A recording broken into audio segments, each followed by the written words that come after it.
Professora, tem muitos pais que reclamam aí na sua escola, na sua turma. Você já passou por isso? Cuidado, viu? Porque se você não passou, você vai passar com certeza. Essa é uma crescente na educação. Eu sou Vivian Mazeu e aqui eu falo tudo sobre educação infantil. E a minha missão é transformar profissionais da educação infantil em professoras seguras. Aquela professora que sabe exatamente o que ela tem que fazer, como fazer e principalmente por que fazer com cada um de seus bebês e crianças. E nesse vídeo eu vou te mostrar como lidar ali com os pais que reclamam por tudo. Tem muitos pais que são ditos até como chatos e tal, porque eles reclamam demais, estão toda hora na escola, estão toda hora reclamando por alguma coisa. Mas será que essa interpretação que você tem que fazer, será que tem uma forma de lidar que diminua esse comportamento nos pais? Eu vou te mostrar tudo nesse vídeo, então fica comigo até o final e já coloca aqui nos comentários se você tem, se você não tem pais que reclamam, se são muitos, se é pouquinho, como é que tá sendo isso hoje para você. Para começar, vamos entender qual é o conceito de escola que esses pais têm. Então, quando os pais colocam a criança no berçário, na creche, na pré-escola, a grande maioria não tem a menor ideia do que seja exatamente o dia a dia de um berçário, de uma creche, de uma pré-escola. Não tem ideia. Vários pais não fizeram educação infantil, se fizeram, muitos não lembram. A recordação mais real que, de maneira geral, todo mundo tem da escola é sala de aula, carteiras, lousa e professores. Essa é a visão mais realista que a maioria das pessoas tem da escola. Então, só desse ponto já dá pra gente entender que talvez os pais acreditem que nós, professores, temos ali uma varinha de condão, uma mágica, e aí a gente consegue que todas as crianças, todos os bebês sentem-se tranquilamente, quietinhos, parados, ouvindo o que a gente fala, fazendo o que a gente propõe, tudo na maior tranquilidade. Muitos pais acreditam nisso, porque a educação que eles passaram era uma educação tão restritiva, tão punitiva, que as pessoas ficavam assim na carteira, ó, mal olhavam para o lado, a professora mandava, já estava fazendo. Só que hoje, ainda bem que não é assim, porque nem é essa educação que a gente quer fazer, né? Isso é totalmente inadequado, principalmente na educação infantil. Então, a gente chega na escola, a hora que as crianças vão entrando, que os bebês vão entrando, é bebê falando, é bebê chorando, é bebê andando, é bebê pedindo coisa, é bebê com a fralda suja, ou é criança falando, outra pegando brinquedo, outra querendo sair da sala, outra pedindo para ir ao banheiro. Então, é bastante coisa que acontece ali, não é nada quietinho, calmo, tranquilo. Não é. Então, esse é o primeiro conceito de escola que a maioria dos pais tem e que é totalmente diferente da realidade. O segundo conceito é que eles têm uma criança, ou às vezes tem 2, 3, porque tem irmãos, mas é aquela coisa mínima ali de casa. Nós temos várias crianças. Aliás, coloca aqui nos comentários, como é que tá a sua sala hoje? Quantas crianças você tem? 10, 15, 20, 30? Como é que tá?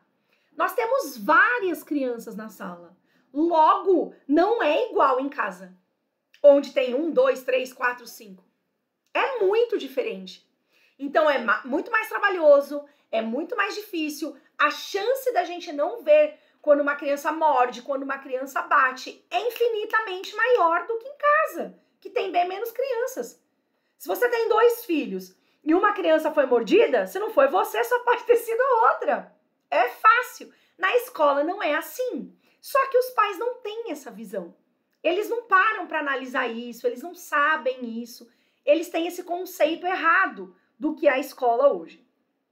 E um outro conceito errado também que os pais têm é o conceito das necessidades do filho dele. Mas a minha filha gosta, mas o meu filho precisa, mas a minha filha não quer. Mas o meu filho só pode, sabe essas coisas assim, que puxam totalmente pro individual da criança? Pois é, minha querida, pois é, meu querido papai e mamãe, só que aqui é ambiente coletivo. Não é só o que o seu filho quer ou gosta.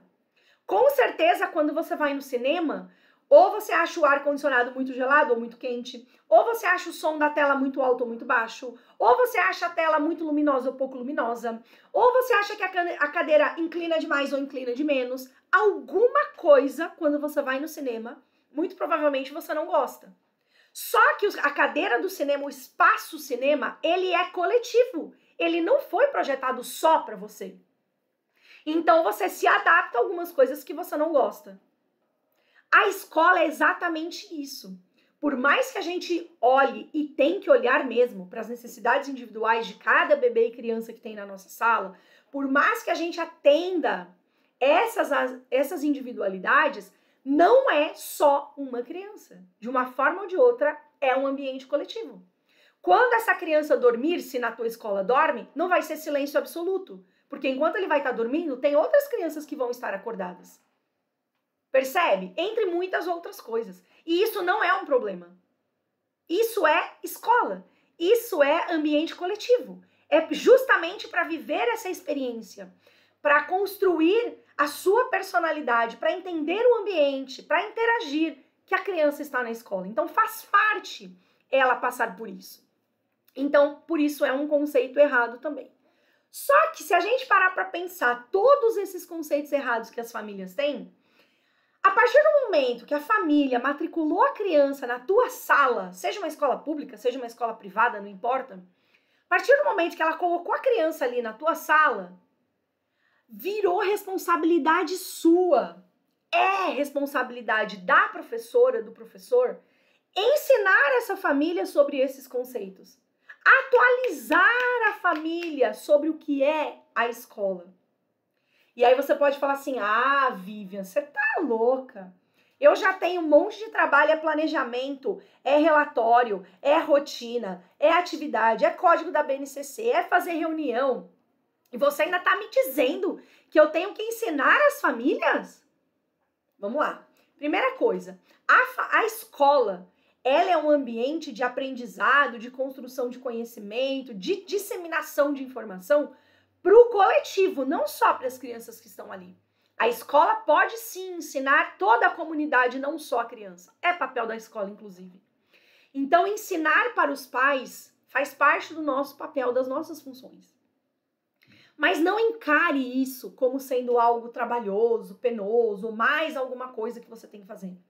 Essa é a solução dos problemas. Quanto mais eu consigo ensinar para as famílias, quanto mais eu passo informação para a família, mais essa família compreende o conceito de escola, as necessidades da criança dela, e menos essa família reclama. Vamos trazer para a realidade nua e crua? Menos essa família me enche o saco no dia a dia. Desculpa aí o termo, mas é o que acontece muitas vezes. Então percebe que quanto mais a gente faz o nosso trabalho bem feito e não encara o nosso trabalho como, ai, eu tenho que fazer mais isso, ai, mais uma obrigação, mais, a gente deixa tudo mais leve para nós e para as famílias. Sem falar na criança, né? Muito mais para a criança. Qual é o melhor momento que você tem de fazer isso?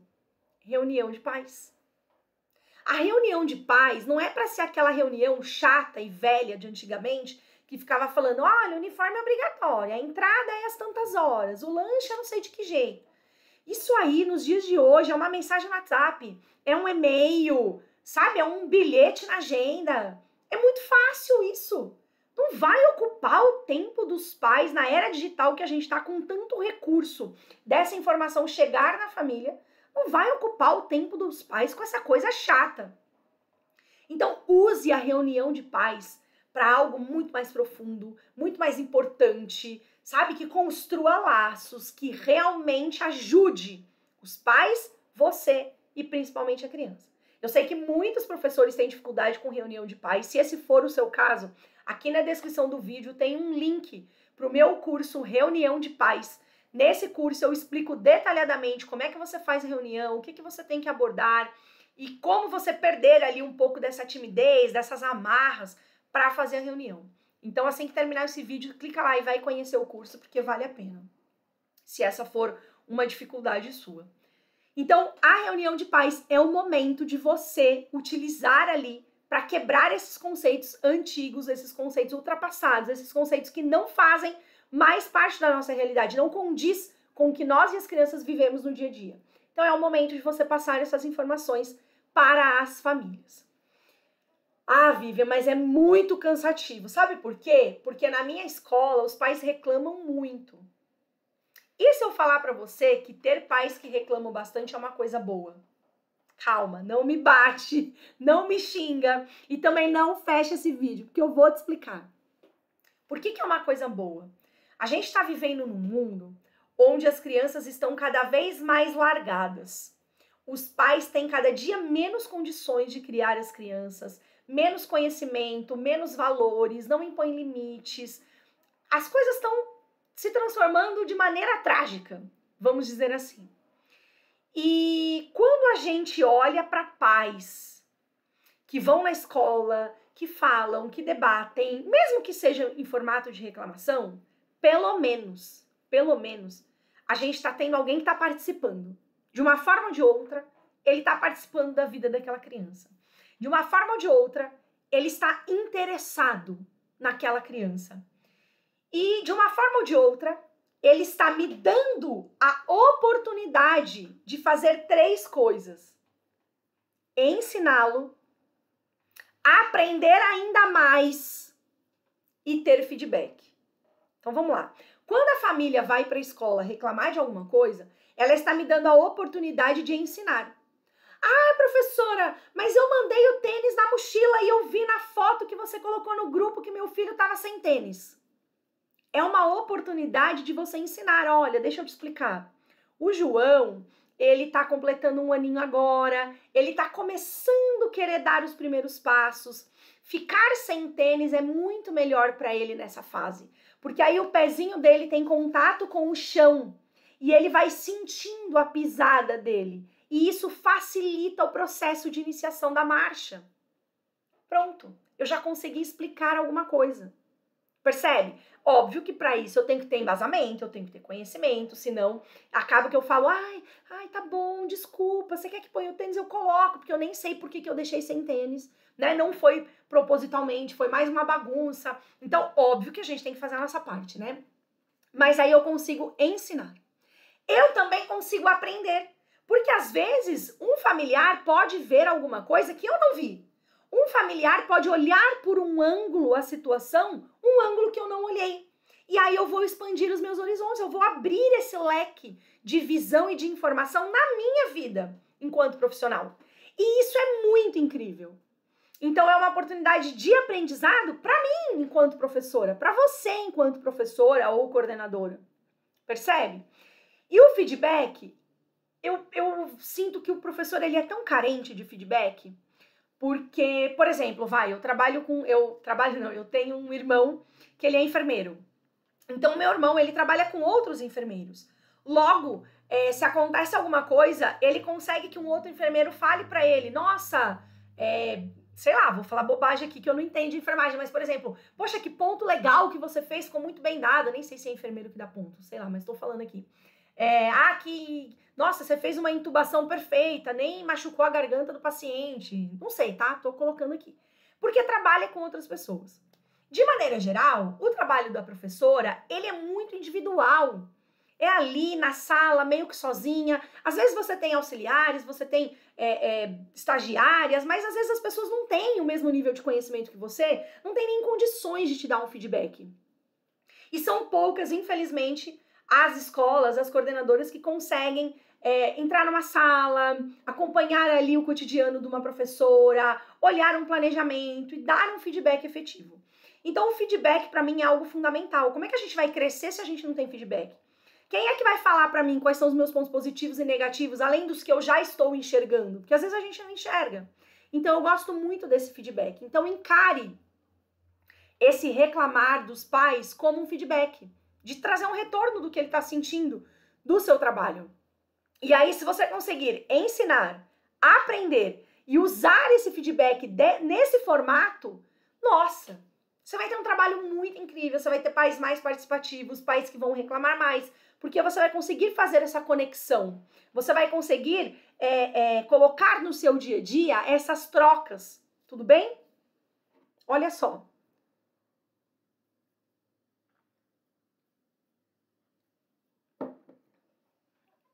No fundo, o que a gente mais quer, de maneira geral, né? Claro que agora eu tô colocando na sua mente, né? Eu tô te trazendo essas informações, algumas talvez você tinha, outras não, de expandir um pouco mais o seu olhar e enxergar essas reclamações como não sendo tão ruins assim.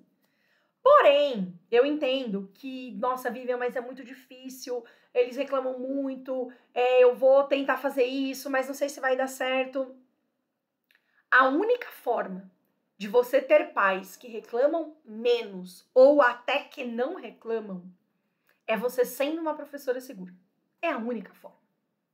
Eu já trabalhei com vários professores, né? Eu sou também professora de educação física, além de pedagoga. Então, já trabalhei em todas as etapas da educação infantil. Já trabalhei com professores da mesma área que eu e professores de outras áreas. Eu tenho centenas de alunas, né? Eu já dei mentoria para centenas de professoras, ajudando a resolver problemas específicos do dia a dia. E eu posso te dizer com certeza, a única forma de você conseguir que os pais não sejam tão reclamões ou que reclamem menos ou não reclamem é sendo uma professora segura. Por quê? Você precisa ter uma rotina muito bem estruturada, organizada, por exemplo, para não perder objeto. Porque se você perdeu o objeto de uma criança, ou se você combina que você vai devolver todo dia, vamos supor, vai, chupeta. Você vai devolver a chupeta todo dia na mochila e a chupeta não foi, é um erro. E aí você abre margem para os pais reclamarem. Nossa, Vivian, mas então quer dizer que eu não posso errar? É claro que pode, porque todo mundo erra. Só que aí você tem que colocar na balança. Quanto mais você errar, mais reclamação você vai ter. E se você não quer errar, não adianta só você não querer. Não adianta só falar assim, ai, mas eu não quero errar de jeito nenhum. Aí eu vou fazer de tudo para não errar. De tudo, ok. Tem que ter uma orientação. Você tem que saber o que fazer. E eu vou te dizer agora. O que é que você vai fazer para não errar? Nessa questão, por exemplo, de perder objetos, você tem que ter uma rotina bem estruturada. Você tem que ter um formato de cotidiano que atenda às suas necessidades, atenda às necessidades das crianças, mas também promova essa organização de maneira que não gere lacuna, para que você esqueça de responder uma agenda, esqueça de devolver alguma coisa na mochila que você combinou que devolveria, para que você não esqueça de dar um retorno para uma família que te fez uma pergunta e você ficou de verificar e responder depois, sabe? Então, tudo isso é planejamento de rotina. Tua rotina tem que estar preparada para que isso aconteça. Se você constrói a rotina de qualquer jeito, você vai acabar esquecendo, porque a rotina não foi planejada para aquilo. Percebe? E a professora segura, além de uma rotina bem estruturada, ela consegue também informar as famílias. Quais são as propostas que ela está fazendo, né? Quais são os objetivos que ela está desenvolvendo? Como é que é o planejamento? Por quê? Apesar das famílias terem o direito de saber tudo isso, são poucas as professoras que conseguem, de fato, no dia a dia, falar porque não tem tempo, porque não sabe como fazer, porque não, né? Enfim, são vários os motivos. A partir do momento que você é uma professora segura, que você consegue planejar e você consegue informar a família sobre aquilo, de alguma forma você consegue passar para a família, seja no mural, seja num bilhete, seja em fotos, da forma que você preferir. A família vai se conectando, a família vai entendendo como é o trabalho, a família vai aprendendo com você, a família vai também te valorizando mais, te respeitando mais. Porque ela fala assim, caramba, nossa, olha o que essa professora faz, puxa, eu nunca imaginei que essa brincadeira servisse para isso. Nossa, uma brincadeira tão boba que até eu mesma faço com ele em casa, mas eu não sabia que era para isso. É essa a sensação que a gente tem que deixar na cabeça da família. Se a gente coloca lá no grupo do WhatsApp, sei lá, em qualquer lugar, na agenda eletrônica, só uma brincadeira qualquer, e não explica para a família para que serve aquilo, na cabeça da família, aquela professora é uma pessoinha qualquer que está cuidando do meu filho.